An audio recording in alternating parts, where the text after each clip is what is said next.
Welcome to Diary of a Professional Tennis Coach with Mark Gellard and Candy Reid. Okay, welcome to the latest edition of Diary of a Professional Tennis Coach with Mark Gellard and me, Candy Reid. And I'm delighted to say that we have a special guest for you today. It's Michael Joyce, a former ATP player and current WTA coach. Mike, welcome to the podcast. Thank you. Thanks for having me. It's wonderful to have you. You're, of course, the current coach of Aisling Kruger, who's won a WTA title already. And I'm sure we'll speak about her as we go on. And, of course, the former coach of Maria Sharapova, whom you led to many major titles and also the world #1 ranking. So I know Mark is going to start us off with the questions. We're going to grill you for the next 30 minutes or so. I hope that's okay. Okay. Absolutely. Mike, thanks a lot for joining us. And I was talking to Candy before you came on, and we just wanted to sort of get your thoughts on, I suppose for me, what's your philosophy with coaching, and what's your, I suppose, philosophy and methodology on the court? What are you sort of trying to achieve as a coach, and how are you going about it on a day-to-day basis? Well, it's a good question. Could go on for a long time with that one. Well, obviously every player is different. I mean, when I got into coaching, I was very new off of the tour myself. Working with Maria, I was only a year off of playing. And back when I was like 30 years old when I started with her. So most of the stuff I did with her was kind of very much like approaching her tennis like I was playing, because I could still play a lot. I could still hit with her all the time. You could even say I was like her hitting partner for a long period of time before I got into coaching. And so it was an easy transition. I felt like her being a really good women's player was similar to like me when I was like 17, 18, like a top male junior. And so like the strategies in women's tennis was great for me. I felt like, the women's game had a lot to do with, how they use their game, the strategies of playing the opponents and patterns and all that. So I spent a lot of time working with Maria. Maria was already established with her strokes. She was already like a good player, but teaching her how to use her game and use her strengths and play the different opponents a little bit differently. And so I spent a lot of time on strategy with Maria. And I felt like that helped her become a better player than she already was. And she was at a pretty young age, 16, 17, where, it really made a big difference for her at that period of time.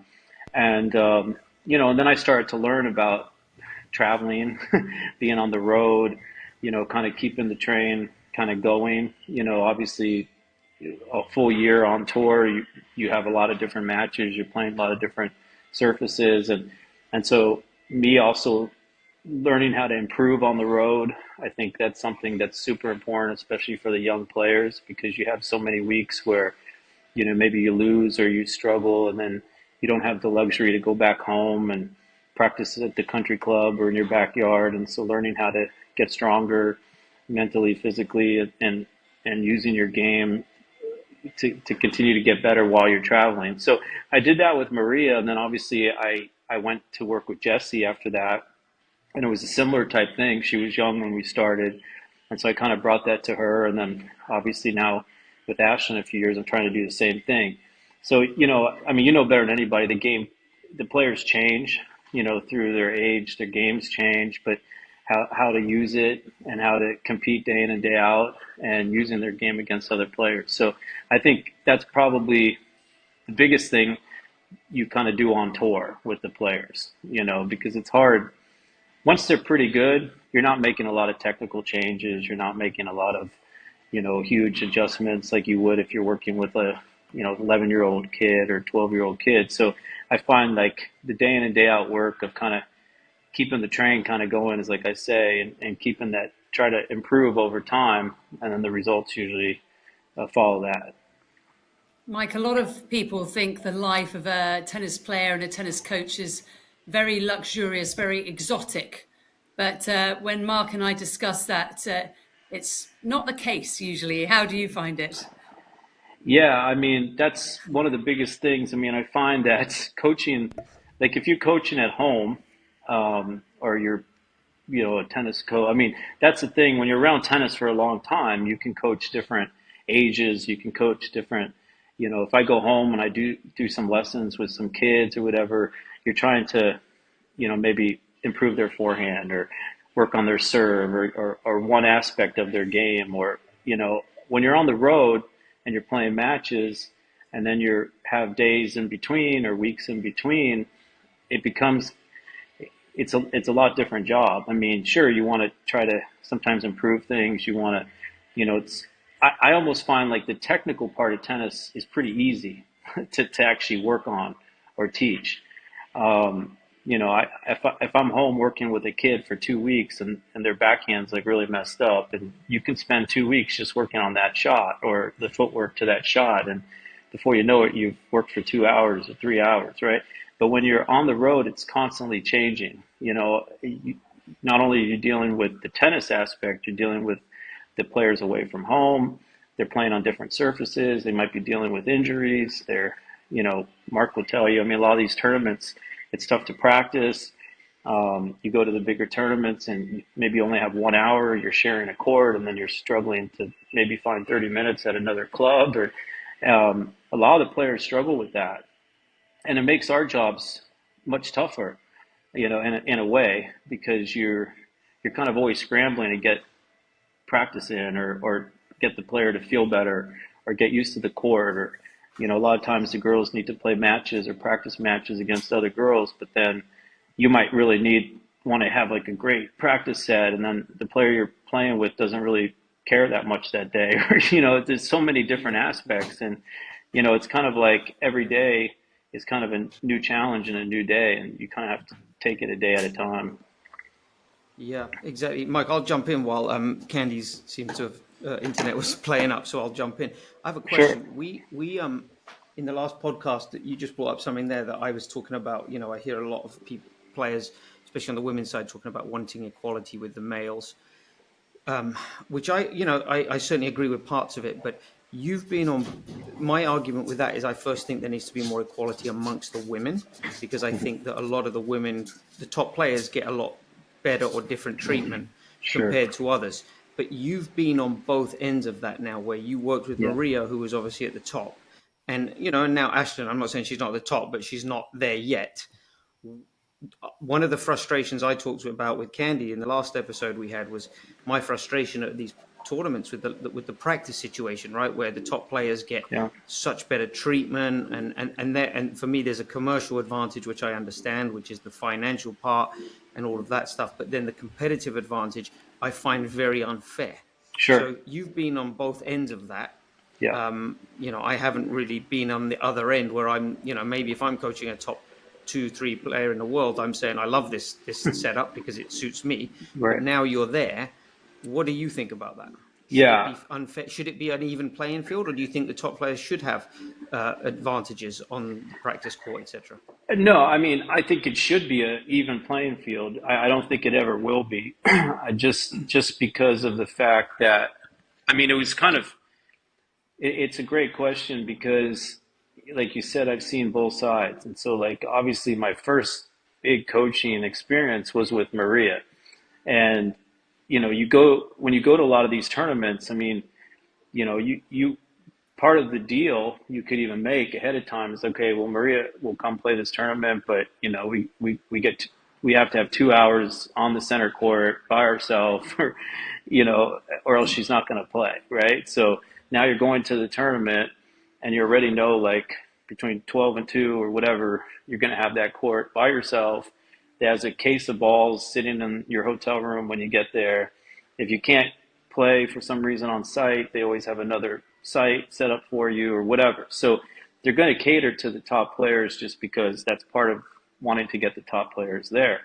Now, I've seen the other side, and I've really dealt with it a lot, especially with Jessie, younger in her career, now with Ashlyn, where, you go to the tournaments, and it's almost harder now than ever because I'm finding that a lot of these mixed tournaments like Rome and Madrid that used to be like Rome used to be a women's tournament for 1 week and a men's tournament for 1 week. And now they combine the event, but they don't have that many more courts. And then like offsite in Rome this year, we went to a club that I used to go with Maria, and it was the only people at the club were like Maria and Venus and Serena. And now this year there were like 50 people at the offsite club, right? And again, you're fighting to get on a court, or you can't even have time alone with the coach. I think part of it is lack of practice courts. Yeah, I mean, I know a lot of these tournaments like Madrid and Rome, and these tournaments they've added on a lot of like with the food and more, maybe a little bit in the gym and stuff, but they really haven't added many more practice courts. I mean, I think a lot of these tournaments probably have the money to put in another 10 courts or something. I mean, even Madrid, they put on those 4 extra ones up at top, but again, like it's mostly off site.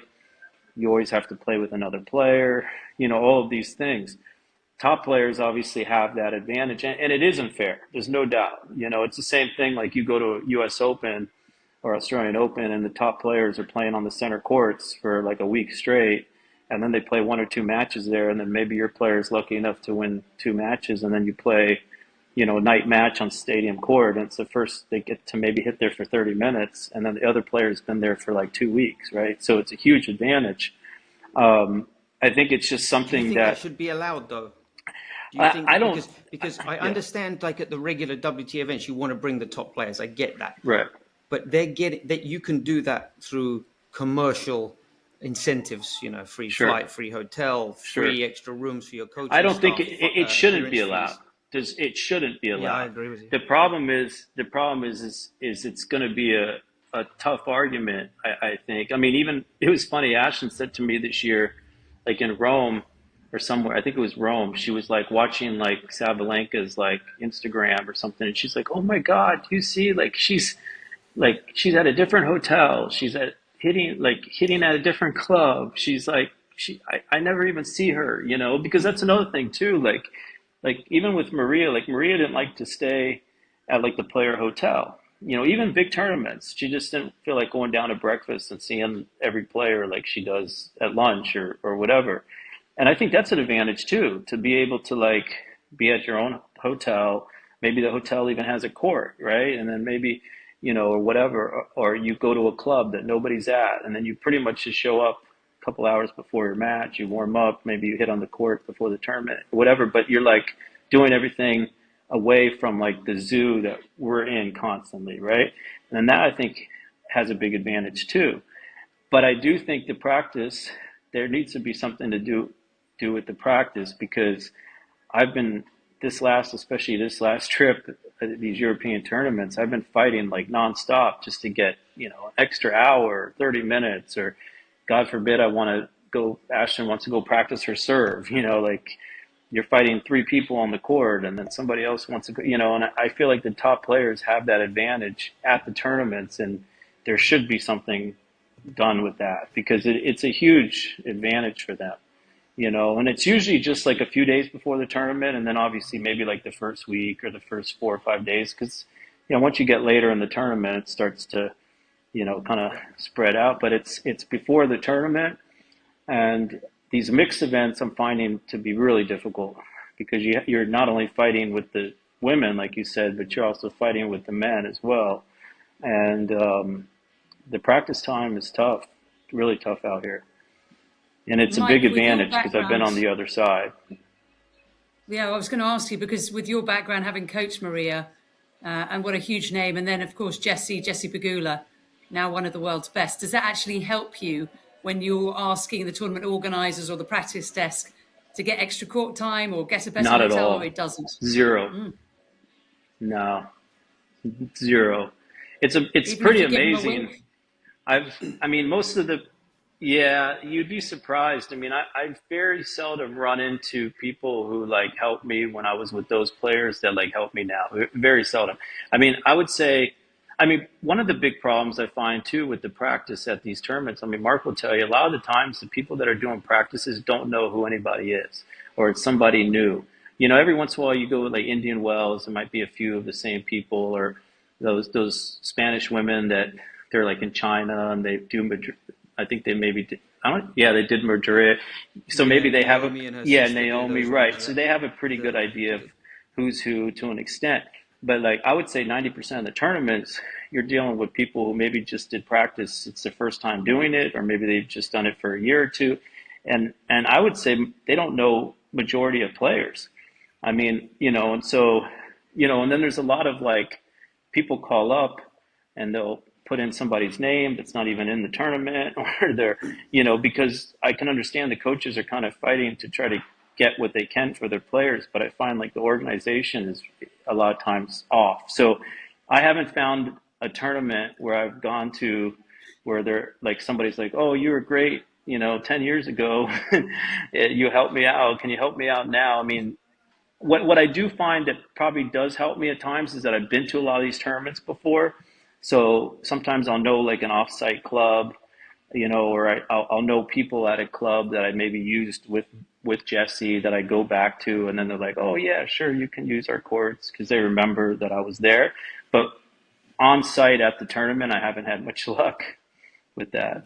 Mike, I came up with my solution for this problem because, and Magda is not fully on board with me, and I want to see your thoughts on it, because one of the things I find is you go to, let's say I'm in Mexico and I'm trying to book practice, but I've got a call. So all of a sudden, if I don't have Wi-Fi, I'm spending $10 on a phone call. I'm on hold. Wimbledon last year, when I called to book a practice court for the next day, I was a caller number 112. Yeah. So, it gets crazy, right, over at Orangi Park Right. for Wimbledon. Then you also have the issue with, sometimes you're in a country, if you're in China, where if it isn't somebody that's got great English, perhaps, so there's issues. Why do we not? And then you also have the bias, right? Because you see in England, I find the worst phase of the year at the English events, because there's so much favoritism going on towards the British Sure. players in Yeah. terms of match scheduling, practice scheduling, Yeah. preferences. And so there's all these biases, So for me, why don't we have this on an app? Why is there not? We use an Sure. app for WTA Uno to book the hotels and the car transports.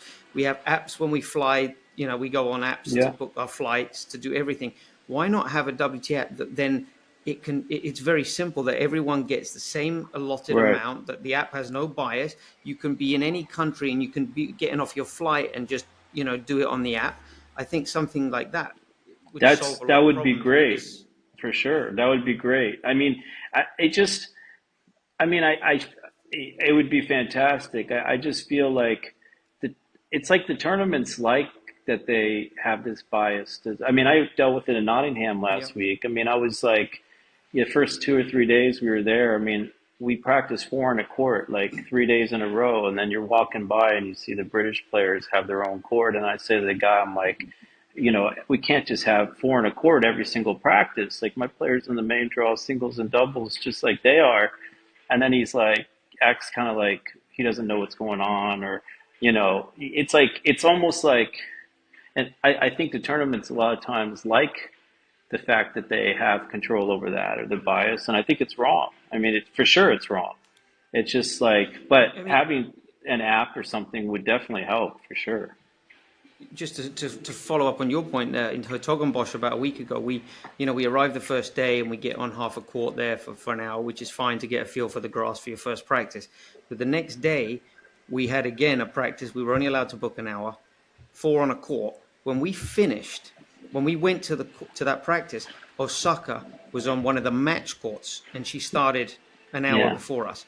When we finished and walked past her at the end of our practice, 2.5 hours later, basically, because she'd started before us. Probably with the she was hitting still part. on that practice with a hitting partner and a basket of balls and her coach. Yeah. So I went to the practice desk and I said, how can this be?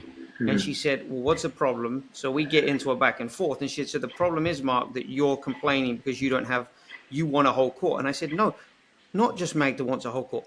Everyone wants the whole court, right? Yeah. It's not just me. This isn't Right. unique to me. Everyone here wants a whole court.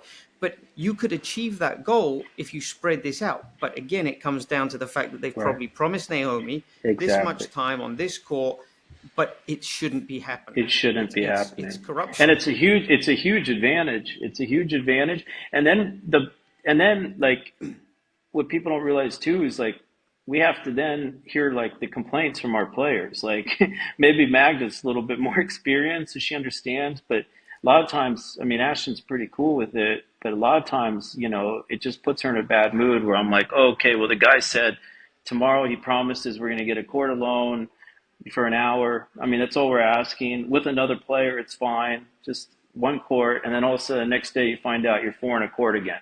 And it's like, you tell the guy, like, listen, you said we're going to have an hour. And now it's like, what do you do? And then also you go out there, it's four in a court. And then Ashton's like, I thought we were going to have a court alone. And I'm like, oh, and it's some of it's like so out of our control. But then it also like makes us look bad too, because it's like we're sitting there trying to fight. Obviously they respect that we're trying to do the best we can for them, but it's, I didn't have to really deal with that with Maria ever. I mean, ever, I think we actually hit four in a court maybe two or three times the whole time I was with her, right before a Grand Slam, match where you can only hit for 30 minutes and it was like four in a court. It was like a rarity, but like, but again, Naomi's probably her agent. She's probably getting money to play the tournament, or she's got whatever, and then that's part of the deal. It's like, okay, she's going to get, X amount of time on the court, and if she doesn't get it, she's not coming back. So then the tournament director is like, it's corruption. There's no doubt. Yeah, and then what's the sort of the final straw or the nail in that coffin is when you then hear those sort of, whether it's an Iga and Rybakina or Osaka, all those top players. And don't get me wrong, they're the best players in the world, but then they're complaining they want equality with the men, and they want to get the same stuff as the men. And I'm thinking, well, how about if you really believe in full equality, let's talk about having equality amongst the women first, and then we can go on to that fight later on. But we've digressed. I know I didn't mean to push you on that topic as long as we did, but I just wanted to see your team, and you've been on both ends of the spectrum. And people don't realize it's a huge advantage, just being able to have that extra time, by yourself or to do what you need to do. I mean, to be honest, that's what I used to say. I liked actually going to the challengers in a lot of ways, with Jessie or even with Ashlyn when she was younger or whatever, because you go to the challengers, a lot of times you don't deal with that stuff as much. Like the number one seed in the challenger is treated the same way typically as the a qualifier, because they don't care, they don't know. But these tournaments, there's a lot of that going with the top players for sure, and it's a big advantage. Mike, when you were coaching Maria, you obviously had the advantages that, say, Naomi Osaka or an Iga have now. At the time, did you realize how lucky you were? I think I did, because I was on the men's tour and I dealt with it a lot myself, and so it was kind of like, I had a little bit of the mentality. I think sometimes when you're at the top or you're working with somebody, you're not really that concerned with what's happening with other players. So I wasn't sitting there like feeling sorry for other players because they were like at a park struggling for a court. I didn't think, oh, we're so lucky, but I just kind of felt like everything was a lot easier than I had as a player, just because, going to a tournament, having everything set up, knowing I could get on a court, knowing sometimes they'd bump people. If I was with Maria and she had to play a match on Wednesday night and I wanted her to practice at 6 to 7 p.m. before the night match, and they tell everybody that you can't practice then, or some girls want to warm up, and I said, hey, we need to hit for an hour and the tournament makes it happen, you kind of just, okay, great, and so I think that probably happens a lot as well. I don't think the top players are really that concerned with what everybody else is kind of dealing with. But I was aware that things were easier. And one of the biggest advantages I felt was when you're a top player, you play on the stadium courts all the time. So, I'd be like, Maria would be playing US Open and she's playing like her third round on stadium court. And we practiced there all week. She played 2 rounds there. And then you have a girl who's been playing on the outside courts, like I said before. And then all of a sudden they're jumping in a big stadium, playing a night match. And it's the first time they're doing it. A lot of times Maria would be up 4 or 5-0 before the girl even knew where the heck she was, right? So, that has so much to do with it, and I think that's something, as the players have more experience and they work their way up, obviously they get better at it, but it's a huge advantage. I agree. I have two. One of the things I was also thinking is, I think that they also should remove the possibility of qualifier versus qualifier, wild card versus wild card. I think that should be removed in main draws of events. I think that would be an interesting thing to do. I know it's not on this, exactly the same thing, but I think this would be something that would make an interesting change the draws too many times for me. I see qualifier, wild card versus Sure. wild card. I think that would be an interesting one. But I wanted to circle back to the start when we were talking about strategy, and you said you did a lot with Maria on that stuff. You know, you and I actually today we were talking because we practiced this morning here in Eastbourne. With strategy work, do you tend to focus more on Ashlyn? And so, like for tomorrow's match, I'd like to ask you: do you sit down and go through stuff the night before, the day of, and do you talk more about what you're doing, your game, Sure. your thoughts, or is it more focused on the opponent and what to expect? No, I mean, for one thing that I'm dealing with a little bit with Ashlyn because, she's a young player and she's, kind of in a way, this is her first year, like on the main tour full time, let's say, right? And so in the juniors and even in the challengers, she had a lot of, success just focusing on what she needs to do. And, and for, it depends a lot on the type of player, obviously. But I mean, if you're, the type of player she is, if she's executing what she needs to do well, she's going to have a lot of success. Now, once you get into, you're playing higher level players and you're playing some of the best girls in the world, they're going to find ways to make you uncomfortable, or they're going to have tendencies, or going to have certain things. So it's kind of a work in progress with somebody like Ashlyn. Same like Jessie when she was younger. I mean, you spent time with Jessie as well. I think there's that, when somebody's 19, 20, even Maria when she was 17, 18, 19, there's that little bit of like, you don't want to put too much emphasis into the opponent because then they're kind of maybe playing out of their comfort style. But then at the same time, they should be aware of like tendencies the other person does, or using their game maybe when it's not working correctly, and trying to simplify it in a way that they feel that they can play free, but being aware of what's happening. I know with Maria, I think that's part of one of the things that I helped her with right off the bat a lot. And it was kind of funny because it happened pretty quick. Like she played the championships, which were in LA at the time. And it was the year she won Wimbledon. And she had 3 girls in her group that she had never beat. And I remember her dad was like, "Oh God," one was Meskina. She was like 0-9 against Meskina. One was Kuznetsova, who she was like 0-4 against, and the other one was forgot, maybe Zvonareva she had beat once or something. But she did not like playing those girls, and it was very easy for me to see how she could use her game to beat those girls. And I told her, right away, I was just like, "Listen, you play Kuznetsova. She grew up on clay. You can rip the ball as hard as you want cross court. She's going to cover it. You got to try to change down line quick. She doesn't cover those shots, whatever." And right away, she like blew her off the court. And then the next match, she played Meskina, and she was actually losing. Meskina was like a retriever, great counter puncher. And then I was like, Maria's got to play more through the middle. Like, let this girl, like, even if she can hit hard, but she can't keep like going for winner, and she started playing through the middle more. And then she came back and won the match. And she ended up winning the championships that year. And then it kind of, I think, opened her eyes a little bit. Like, I can play my game and I can still play what I want to do, but make a couple little adjustments and she bought into it really quick, right? And then Jessie was similar. Like, she grew up, she hit the ball really good. Strategy and kind of like, things like that were like completely, she'd never really even thought about it, when she was 16, 17. And it took her some time. And there's always, you're going to find. So I think it's like a progression, right? It's something like, taking time to think about it. Sometimes maybe even after matches, I'll watch some video or be like, "Look, when you played this pattern, you won the point every time, and then you went away from it for whatever reason, And so I think with maturity, that becomes a little bit, because a lot of players will like to say like, "Oh, it's not my game to do that. It's not my game to, this girl doesn't like a slice, but I don't slice or whatever. But, and you don't want them to all of a sudden start slicing everything. So it's like, okay, well, it's not a bad idea to change the pace at times, right?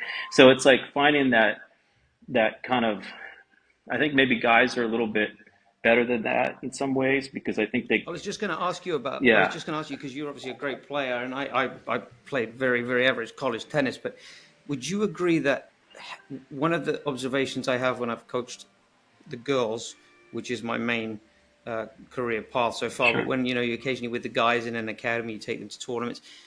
That when I'm working with girls and I say we're playing X or Z tomorrow, their first question is, okay, usually for me, it's what's their better shot, forehand or backhand? sure, right, It's something yeah, along that line. right, And then, okay, what she do?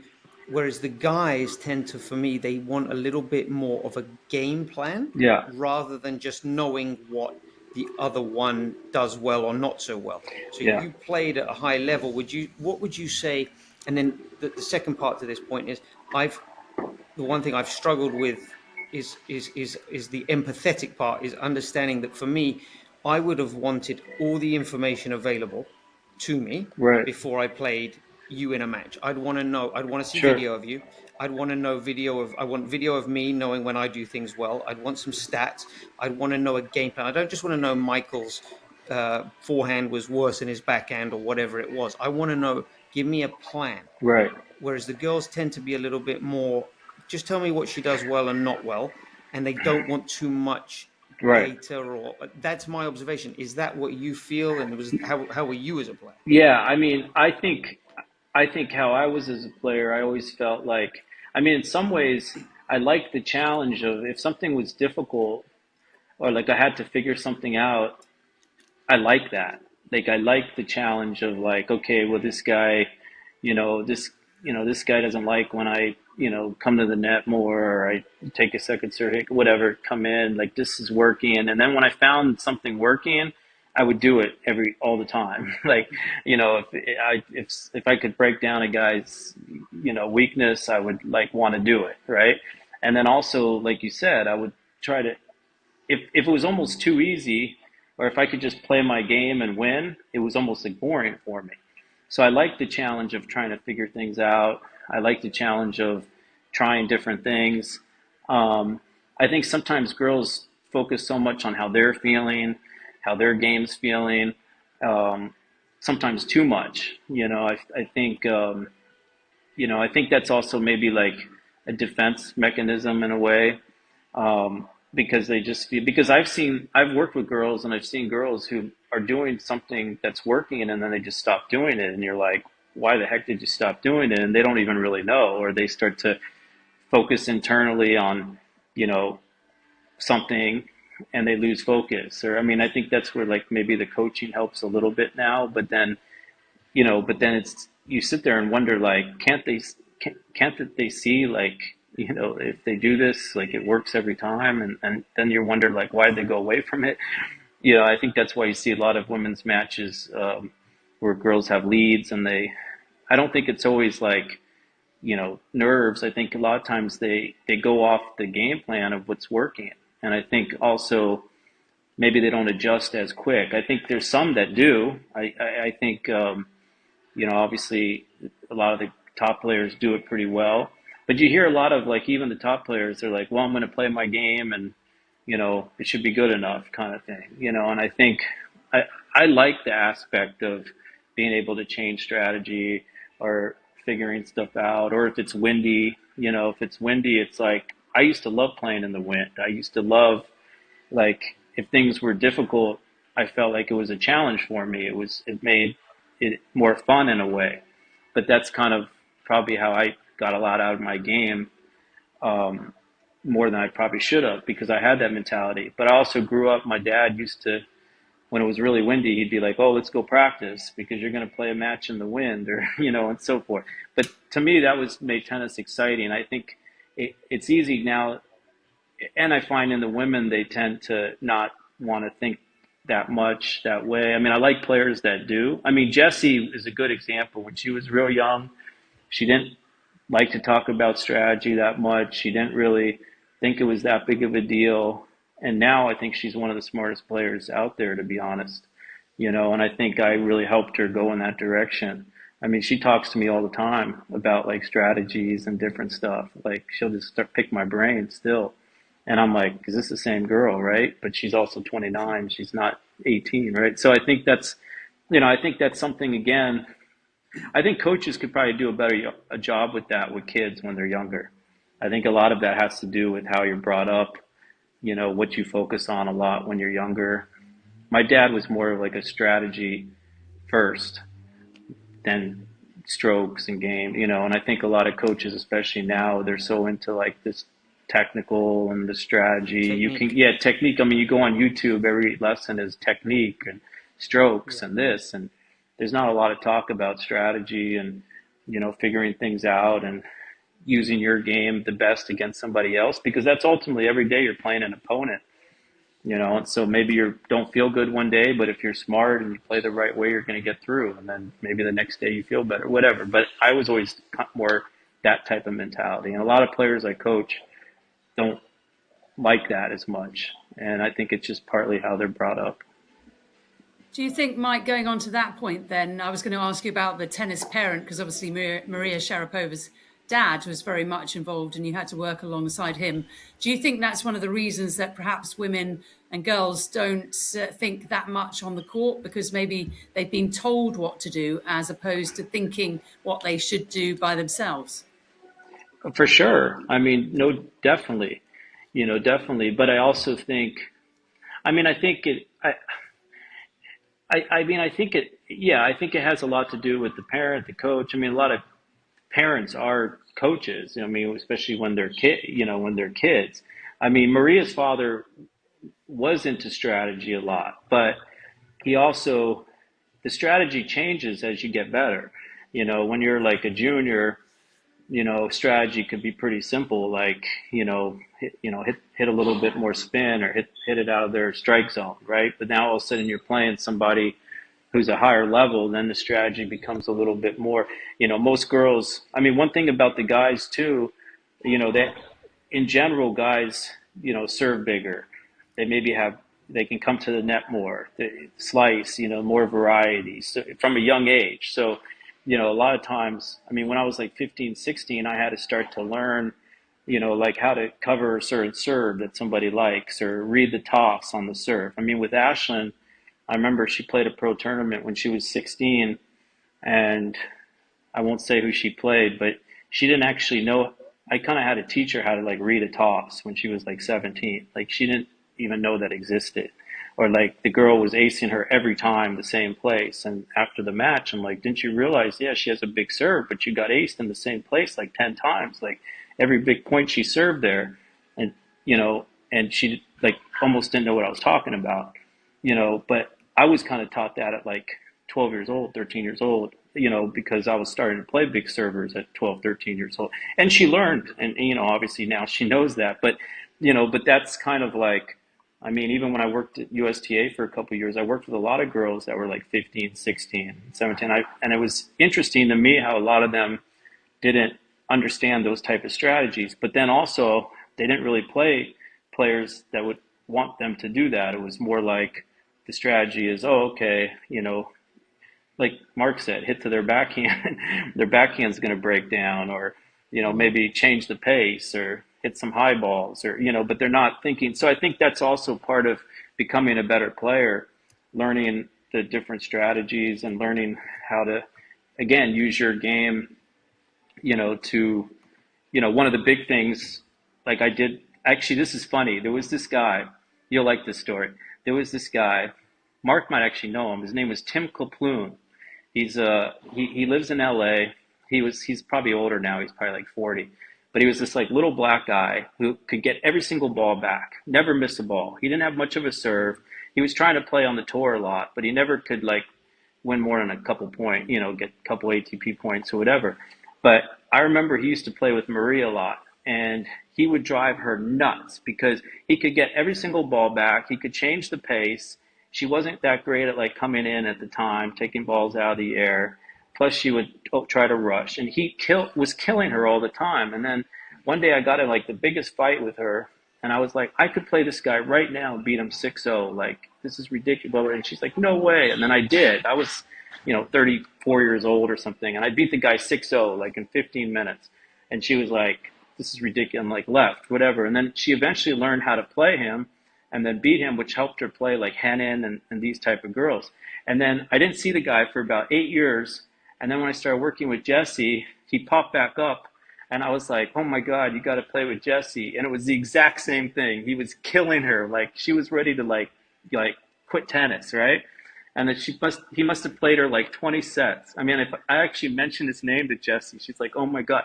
And then eventually she figured out how to beat him, like after a ton of times. And, right away, since the guy was kind of a pusher, let's say, he could get every ball back, he could change the pace, he couldn't overpower.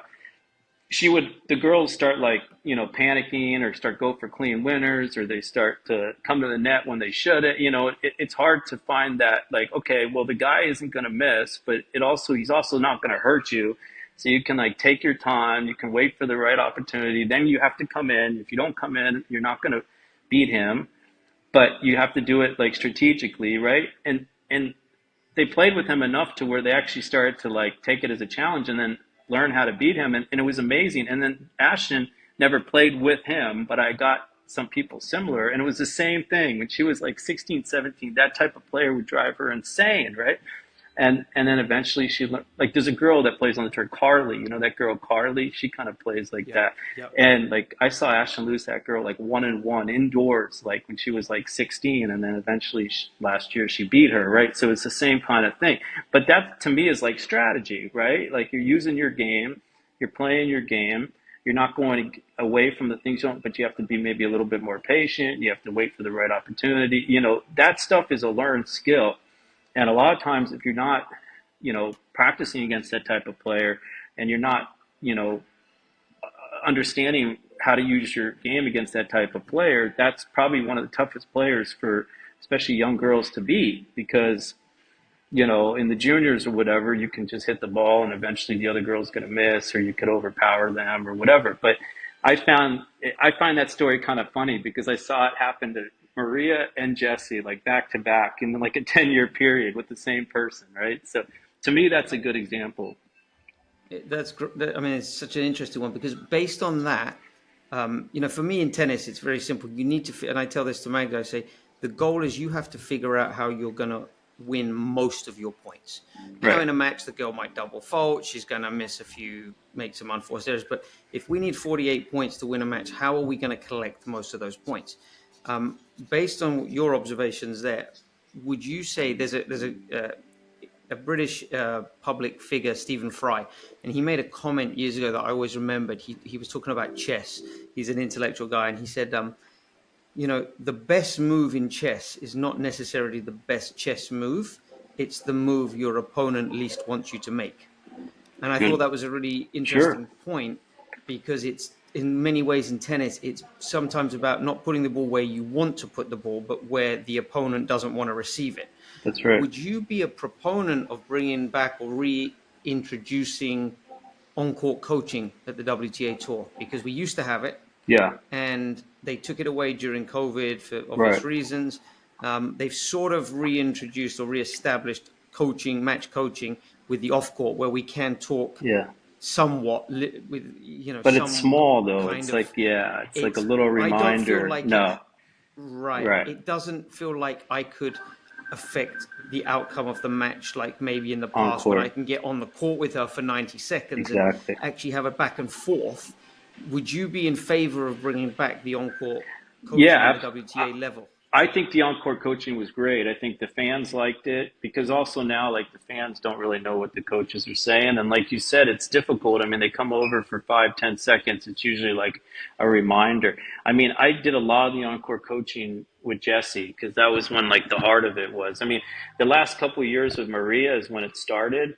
And, I know I made, I helped her win some matches where, she was able to change something pretty big. I mean, obviously, I found, and then with Jesse, it was huge because I think also makes the player better because they learn, maybe a situation that you need to come out and help them, or something that's happening and change a pattern or a little something, and then all of a sudden it turns the match around, then it makes them start to think like, oh yeah, I could do this next time, maybe without you coming on court or whatever. So I think it made the players, and I mean, the problem, I don't really think there was a downside to it. I think the commentators like to, critique what the coaches said or how they said it, which I don't think was always fair, because obviously, the player probably the best. I mean, with Maria, when I didn't really go on court most of the time because she was winning pretty easy. Like, I didn't really need to. Usually when I went out there, like, she kind of needed me to come out there. And in her case, sometimes I had to almost be like a jerk just because, like, snap her out of, that worked for her, like, just kind of snap her out of whatever funk she was in. And then I remember when I started working with Jessie, I tried to do that a couple times and it didn't work with her. Like, it just made her like go the other way. So then I had to go out there and be like really nice and like, but a lot of it was that too, just to kind of shake them up a little bit or calm them down. But you could make a big difference with the off court coaching that we have now. I don't think you can really do that. It's usually a quick reminder, or in some cases, I think there's a lot of over coaching, and I think it also nowadays it gives the players an excuse in a way. I see sometimes the players looking over at the coach all the time when you're like, well, it gives them more of a reason to like look at the coach and blame it on them, let's say, or whatever. So I don't like it as much because I think that was kind of going on anyway. I mean, that's probably why they just allowed it, because, I mean, even though there was no coaching in tennis, I mean, even the juniors, whatever, everybody's coaching. It's just who can get away with it or who can do it in a smaller way, right? So I agree with you. I completely agree. I think with the on-court coaching, like you said, I think you have a chance to make a real difference to the match. I'd say that over the years, I've for sure. A lot of the other coaches that I've spoken to, I'm definitely in favor for on-court coaching. A lot of them are against it, and the reasons I heard were like you brought. The issue you brought, that they didn't like that it was recorded or filmed. Right. To which, for me, I said, well, maybe we can approach the WTA about not having it mic'd up so that it is remaining private. But I do know the public liked that, though. They liked that. I mean, and I think that for me, well, we're trying to bring value, right? You're being employed. Magda's paying me a nice salary to be here and help her and coach her. And you're not allowing me to help her to the best of my ability because of the rules. But also, I just think, a couple of years ago, we were in a coaches meeting in Australia, and we had this come up. And I remember Sasha Bayan, who was coaching Naomi Osaka at the time. I'm not throwing him under the bus, or I suppose I am actually. Maybe but a little bit. he sort of okay. He deserves he it. said that he said that he wasn't. He said that he was not in favor of the on-court coaching because he teaches his players to think for themselves independently. And I said, well, yeah, but not all of us are coaching Naomi Osaka, which is, right. You come back down to the sort of the real world where outside of the top 5 or top 10 players, these girls have deficiencies mentally, emotionally, physically, technically, tactically. That's what we're there to do. We're there to, and I think it's a win-win if we have it, because the level of play will get better. The players are going to improve because of the on-court coaching. We're going to bring more value as a coach. So our value goes up. The girls and the guys see the coaches as more valuable.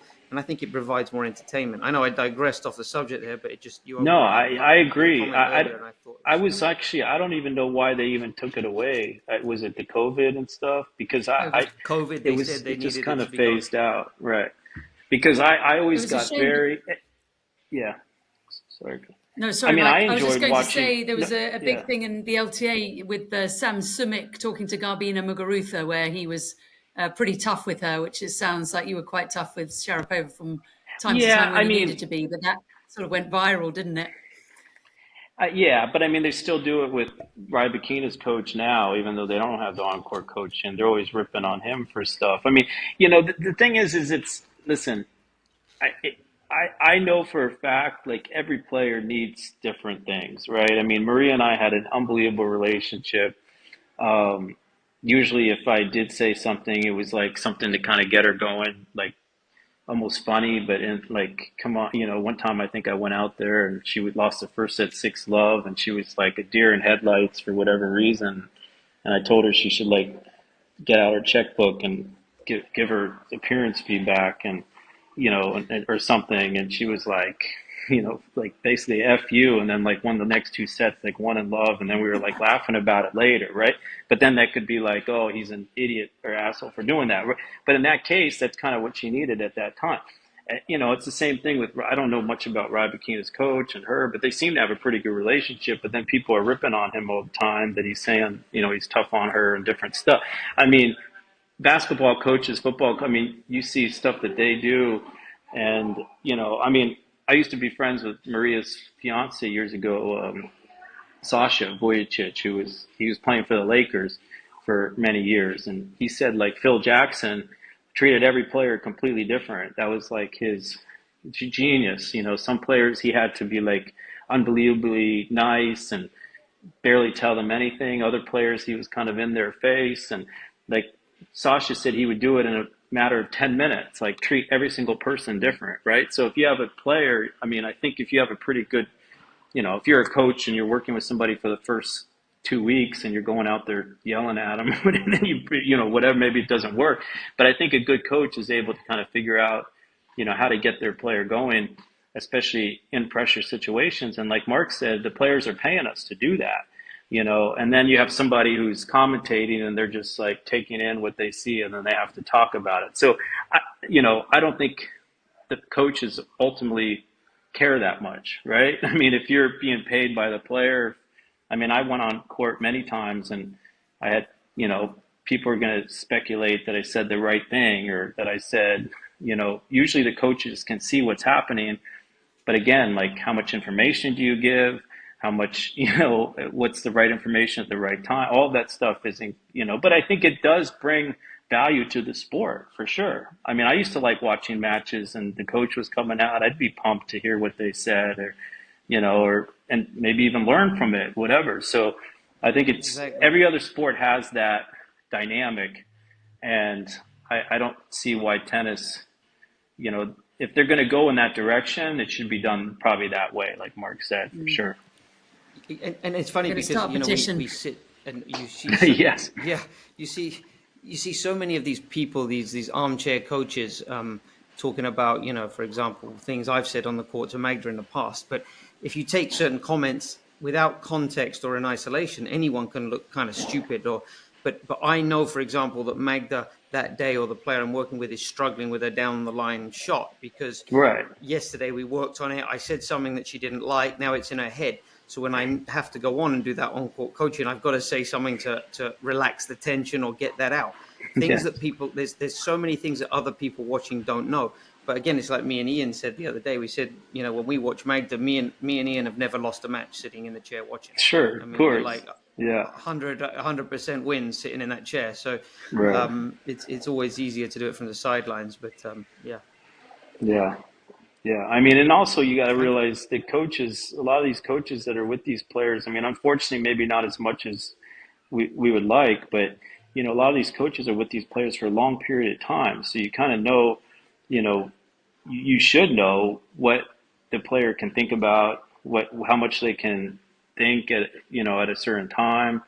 Some players like a ton of information. Like Mark said, you could have a type player that wants to know everything that can happen, and maybe they take 10% of it, and that's fine. And then you have a player who, sometimes less is more. I mean, I'll tell you right now with Ashlyn, I probably talk to her less than I do like somebody else, because I do know if she starts to overthink and starts thinking about too much stuff, then she freezes, and then it affects other parts of her game. And then there's times where she can take in a ton of info, just because that particular day she can. And then I'm like, throw a bunch of info. And then usually on those days, she absorbs it. And then all of a sudden, like, she'll do something and she'll be like, oh, did you see I did that? And I'm like, geez, didn't even know you remembered we talked about that. But that's how the type of player she is, right? Or if she figures something out herself, then I know it's going to stick, And so sometimes it's like, okay, well, she's young. I'm going to try to let her figure this one out because it's going to make her better long term. So again, you're never going to do everything right all the time, but that's also part of the beauty of coaching. I mean, every day is kind of a new day, I think that's why this type of job is probably tougher than the average coach, just, working on a skill with a kid, which obviously most of us coaches could do that as well. I think that's a lot easier in so many ways. A two-part question from me, Mike. How far can Aisling go? She's already got a WTA title. She's very young, a 16-year-old Orange Bowl champion, I believe, so she was an awfully good junior. She's got a massive game. Yeah. And I suppose the other question is, how do you like the 24-hour nature of being a tennis coach, 365 days a year? Yeah. It's a good two-part question. I mean, I obviously think Ashton can be really good. I think the first time I saw her play, she was like 15. I kind of met her during the pandemic, so yeah, 15 or 16. And she was pretty raw talent, and she went on like 3 or 4 months after I first saw her, she won the Orange Bowl. And then, I went to USTA pretty much to work with her. And I spent 2 years in Orlando, and I took her to the junior Wimbledon and juniors, US Open and nationals. And so I've seen her grow and improve. I mean, last year I left USTA, so she worked with a buddy of ours, Tom Downs, for almost a year. But I was close to kind of what they were doing and her development. She has all the tools. There's no doubt. I mean, I think the hardest thing for her, like any young player, is the competition week in and week out. Things like we talked about earlier, practice, physical training, working on the road, being used to away from home, good weeks, bad weeks. Now she's playing a lot of the bigger tournaments, so doesn't have the luxury to always win 3 or 4 matches. If she was playing challengers, like she's the type of player, if she wins a couple matches in a tournament, then you should watch out because, she can play really high level, and she's lost a lot of really close matches this year against some really good players. I mean, Australian Open, she played a great first round against Quinn, the girl that got to the finals. She could have easily won that match. Yeah, so as long as she keeps learning from it, she's dealing with like defending points for the first time. Little things that like are kind of normal parts of the tour, or a lot of them are firsts for her. She was really bummed that her ranking went from 70 to 82 because she won a tournament last year and she's been in a kind of bad mood for a few days because of it, and how to even deal with that. I mean, those are things that people don't realize, like, you kind of have to go through. And, I've had experience with that, obviously, as a player and as a coach. So hopefully I can help her with that. But I think she can be as good as she wants to be. I mean, I really do. But I do think it's going to take some time, like it usually does. Also, I'm on the road away from my family and doing this partly because I believe in her, and I do when I am home, working with kids or spending time with June, whatever. I enjoy that, but I also do miss like the competition of being on tour. And when she won the tournament in Japan and she's had good results, it's really nice to know you're part of it.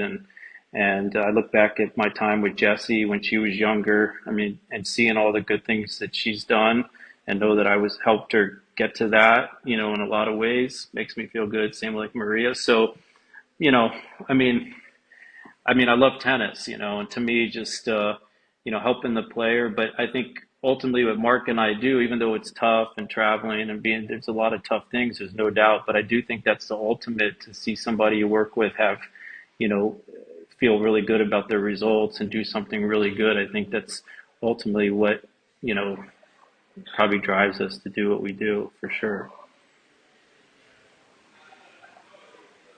Mark, have you got another question?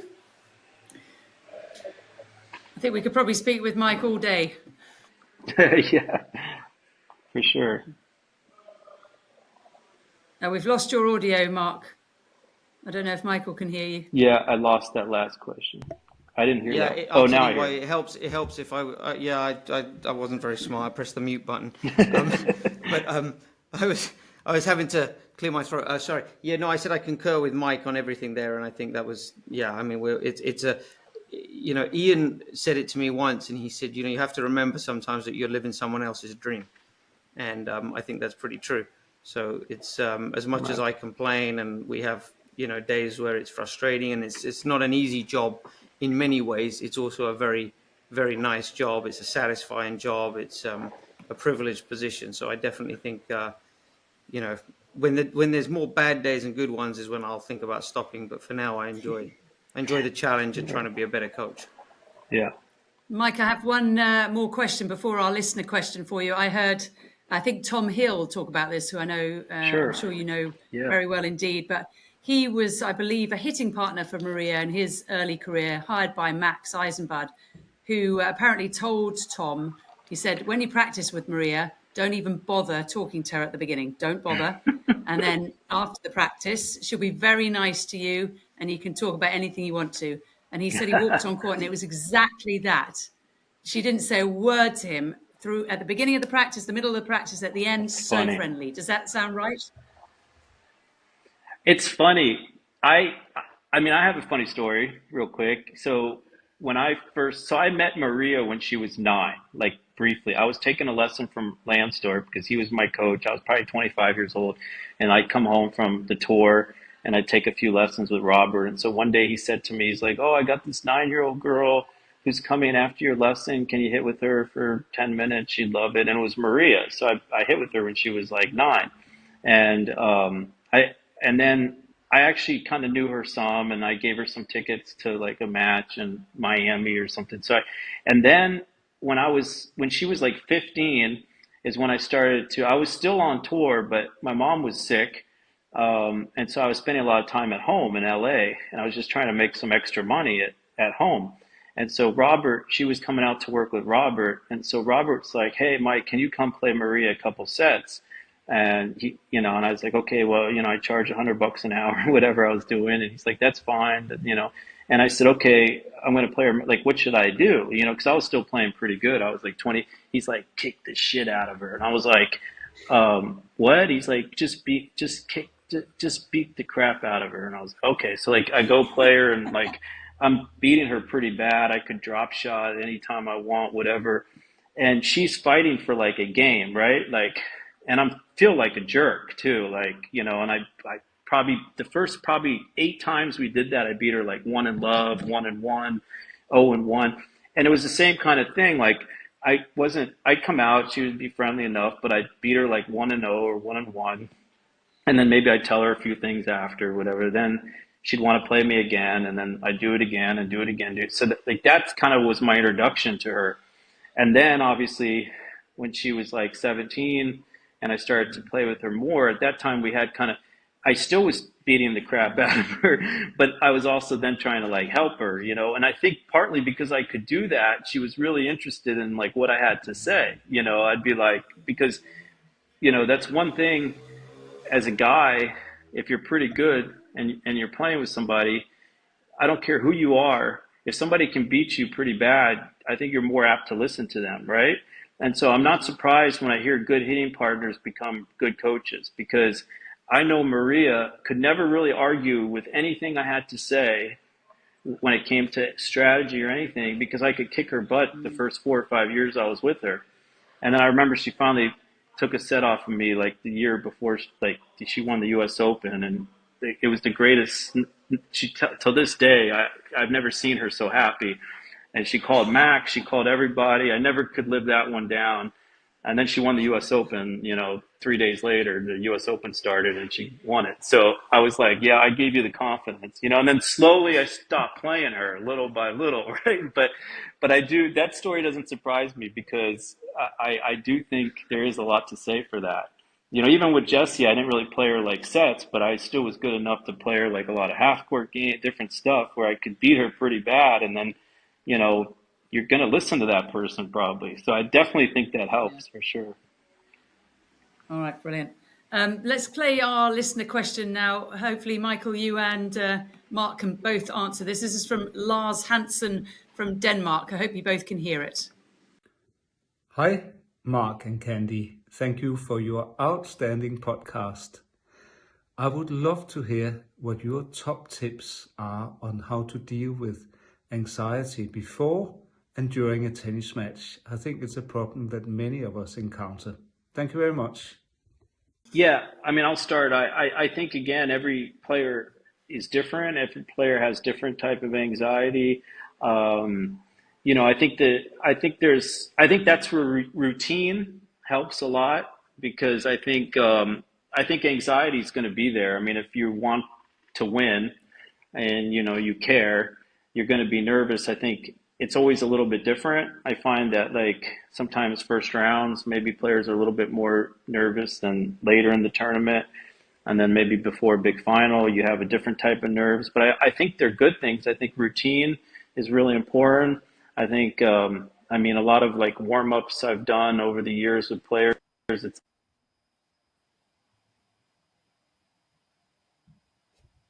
Oh, Mike, I've lost you. There we go. Sorry.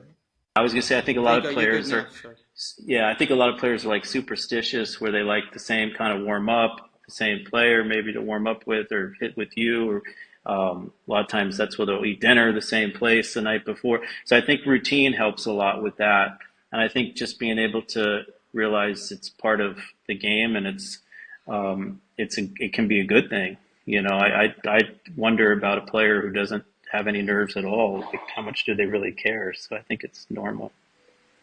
It's not possible, is it, to not be nervous or anxious before you step on a court? No, and I think that's something also that comes with experience. I think the more experienced players learn how to deal with it better. I think again, knowing your player, certain things to talk about, not talk about.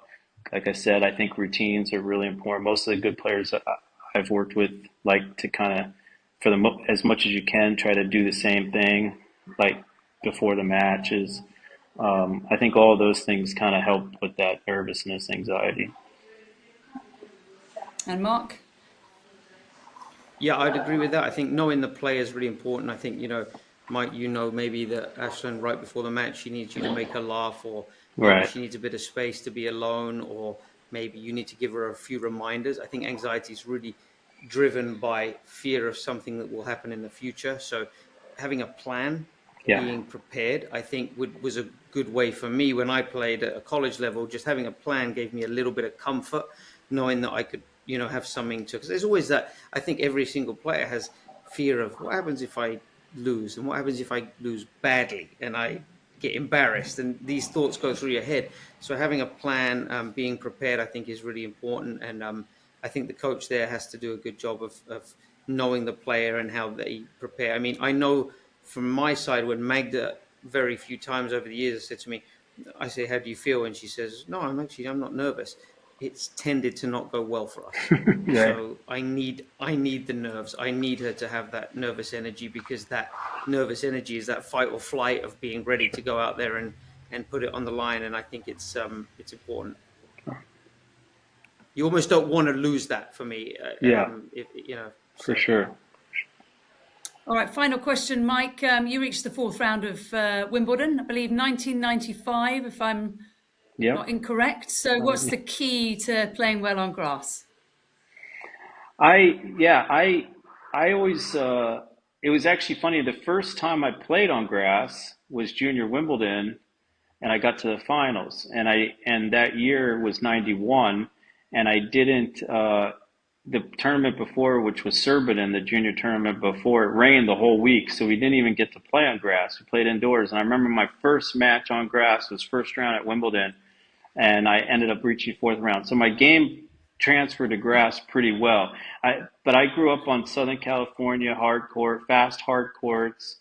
I felt like the grass at Wimbledon was kind of like a fast hard court. It was like pristine, perfect bounces. I hit the ball flat. I had a good return of serve. So my game transferred pretty well. I think I think it's just small, detailed things. I think, a serve is more important, return is more important, reflexes, footwork, a lot of like the basic things that maybe on other surfaces you can get away with a little bit more. On grass, I think is a little bit more important. But I think a lot of it is your game style has a lot to do with um, obviously how you're going to do on it. And for me, that was key, is I had a good game for it, which that game didn't transfer to clay as well, unfortunately. But grass is easy for me. And Mark, you're in Eastbourne because Magda, we believe at this point anyway, is in qualifying of Eastbourne. Is Ashlyn in qualifying as well? Yeah. She's plays fourth match tomorrow against Eden Silva, a British girl. I played her in And doubles, Eden Silver, about 5 years ago. okay, so I know her a little bit. I've seen her some. I think she plays mostly doubles now, but on grass is an equalizer in a lot of ways too. So um, hopefully, I think Ashton will be ready to go. Hopefully, get some matches before Wimbledon, of course. And Mark, Sorry to who does interrupt, but Magda Candy, play? are you not going to ask? Are you not going to ask about my Wimbledon Your playing Wimbledon. as well? You'll notice I left that one out. I was actually number one in my family. I'll have you know. So Very good. I Well, I remember was going to Mark say, like lighting it up on the Manchester courts a few years ago with Magda. tell When us I was with more. Tameo over there, I remember you yeah, that's grinding. right. Yeah, Yeah, and she won the yeah. tournament that week too. Oh, Yeah, she did. She did. Yeah. Yeah, That must have been my so hitting. for sure. That's what that. That well, I that think must Mark have gave Mark her a and ton I of both played. confidence with this late backhand. We both exactly. played Surbiton in the You know, tournament preceding it, Thames Ditton. Was that the one you played, Mike? Thames Ditton, then Surbiton, Yep, then Junior Wimbledon. plays Yes, exactly. That was we've the all been there junior. and done that. yeah. Yeah, yeah. Yeah. Thames didn't. I will say one thing, Mike, that you said there. I said this to Magda, and maybe you'll disagree. When you play on clay, it really exposes your physical weaknesses. Yeah. When you play on grass, it really exposes your mental Oh, insufficiencies or deficiencies, because I feel that tennis is a real game of concentration. And in a 2 hour grass court match, it can literally, the difference between 6-4, 6-4 for you and 6-4, 6-4 for the opponent was the one break point where you missed the yeah. second serve return. So Exactly. you have to be, it's a game of concentration. Yeah, for sure. And things happen much faster on grass. I mean, obviously it's slowed down a lot over the years. It's weird. Grass is weird now. It's like it's a lot different than kind of I could tell when I was playing it was getting a little bit, the balls are so heavy, and I don't even know if the grass is necessarily that much slower, but the balls I feel are so heavy that like if obviously if you hit a big serve like Ronich showed, or you hit the ball really hard, you can get a lot out of it. But if you don't actually hit a big serve, or you don't really like hit a good shot, you can get in trouble really, really fast. And no matter what, it's still tough to defend on. Like that's the big Yeah. thing. I mean, it's very tough to defend on grass. I think that's what made Djokovic so good in a lot of ways. He could probably defend on it better than other players could. But that I don't think ever changes. So obviously, if you, like Mark said, if you're hitting good solid returns, if you're placing your serve really well, if you're, a lot of that stuff. It's funny. I still see some players come in and hit like a couple years ago when I was real quick in the juniors with Ashton. I remember we played that Roehampton before junior tournament, and it rained for a couple of days, and all the American guys were like serving and like drop shotting, like first ball, like on those back courts at Roehampton that are like horrible, and they'd serve drop shot, serve volley, drop shot, and they were all doing it. And I remember telling Ashton, I'm like, they have no idea when they play Wimbledon next week, that's not going to work, right? And they all like got killed at Wimbledon because they literally like taught themselves like, it was grass 30 years ago at Thames Ditton or something, but now it plays very much like a hard court, good bounces. I mean, obviously some of the other tournaments, maybe not as well as like Wimbledon and Queen, but you can, it's definitely evened out a little bit, but things do happen faster, and it's a little tougher to get out of trouble than you probably could on clay and stuff, for sure. Absolutely. And I've been commentating on Berlin this week, and there have been a lot of slipping. So Marketa Vondrousova in big trouble Yeah. because she had a really nasty slip against Kalinskaya yesterday. And then Katerina Siniakova went down earlier today, managed to complete her match against Pegula, but never really That's was what the I was same. saying about Is the that something defense. that worries you? Yeah, I mean that's what I mean. Ashlyn had a terrible fall in her first match in Nottingham. I mean, she played the rest of the tournament, and she basically twisted her knee really bad, and it was like second game of the match against, she played Yifan Wang, and she went a little bit back in the court, and she got like wrong-footed, and we saw the fall, or her knee completely like hyperextended, and then she had like her adrenaline got her through the match. She won pretty easy, and then the next day, like she had a day off, but she played doubles and she had her knee taped. Today was actually the first day she didn't tape it, but it was a problem all last week. And, you know, it comes down to the thing, and she played that Francesca Jones, who played a great match, really played a good match. But anytime they were defending, you know, both of them were pretty good from the baseline, but you get a little scared when you see them like, and Nottingham slick too. Like Nottingham was pretty slick, and it was rainy, and you see them changing direction and this, and, you know, slipping and falling, and that's where I say it's a little tougher to defend. But it's also tough because, like, when I was playing, I don't think you slipped as much because you couldn't be in the point as long. You know what I'm saying? Like, there was more serve volleyers. Since the court was ultimately faster, you kind of didn't have as many long rallies, so it took the chances of somebody slipping out of it. And I feel like the last maybe 10, 12 years, you've seen a lot more slipping. I remember Maria even going down one year like 22 times or something. One of the last years she played, where when she won Wimbledon and the first few years she played, she wasn't slipping at all, but they never had points more than like 2 or 3 balls, right? So that has to do with the court slowing down, and grass isn't a great surface to change direction on, no matter what. So yeah, that's a really good point. Well, I think we've kept you long enough, Mike. Thank you so much, and all the best at Eastbourne to both of you. And just to remind our viewers that we're on YouTube, it's Diary of a Professional Tennis Coach. I presume you're on social media, Michael. Would you like to give out all your information? Yeah, I'm on Instagram, Michael Joyce Tennis, I think. It's Michael Joyce Tennis on Instagram. I have a website, michaeljoycetennis.com. But if you go Michael Joyce Instagram, you'll find me. I don't actually know what it is. All right, brilliant. See? Yeah. Well, I'm a sure late social media developer. Right. That's right. Thank you guys. I really appreciate it. We'll put it in the description. We'll put it in the description as well. I know how to copy and share things well now. I'm good with that. That's all we need. That's all you need to do these days. All right, thank you. You've been watching and listening Diary of a Professional Tennis Coach, and we'll do it all again just before Wimbledon. Thanks so much, and see you soon. Thanks for having me.